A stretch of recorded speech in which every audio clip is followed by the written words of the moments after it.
Today I'm going to talk a little bit about wedging. This is a wooden top table. It's a very tight particle board. I used to use canvas. I prefer the wooden table, the compressed board table to the canvas table. The wood, for one thing, doesn't move when it gets wet. I'm going to, and also this table is a comfortable height for me. It's at a height where I can get my upper body strength and the weight of my body over top of the clay, and it makes it easier to wedge. There's two kinds of wedging. These are pug clays that just came out of the pug mill. There's forward wedging, or ram's head wedging, or cow's head wedging, and I use that for smaller pieces of clay. And it's a rolling motion, but you make sure that your hands are on top of the clay and your fingers are straight across from each other. If you can imagine, if I were to, which would be unpleasant, drive a dowel through this knuckle, through the clay, and through that one, when you did your wedging, it would pivot on that dowel.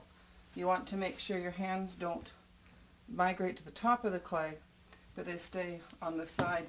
And it's called ram's head or cow's head wedging because you can see, if he looks at you, you can see his little eyes and his nose, and he's a little cow.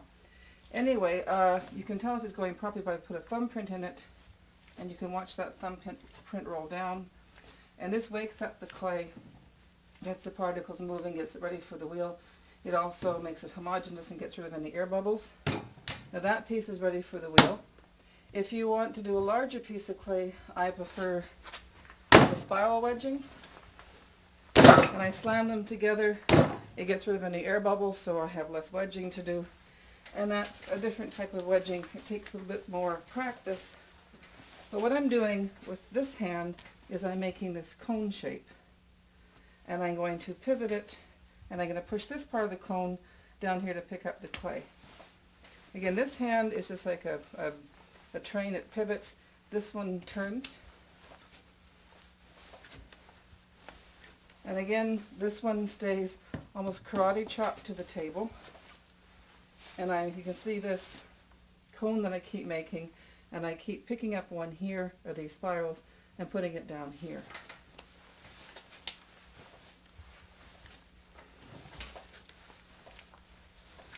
And you start, there's a rhythm to it and a practice.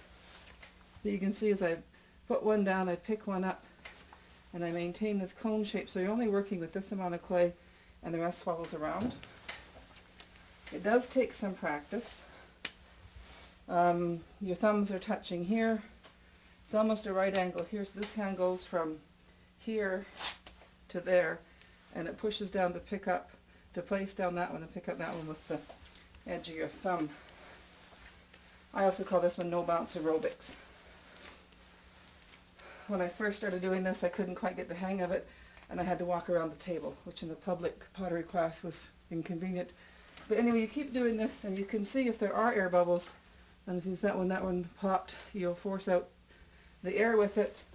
And then to finish it off, you push more with less with your right hand and more with your left, making the spin, more spin, and that cone is getting bigger and bigger, and it's incorporating the big fan you made into it till pretty soon you've incorporated it all into. Now that one's ready for the wheel as well, and that's the spiral wedging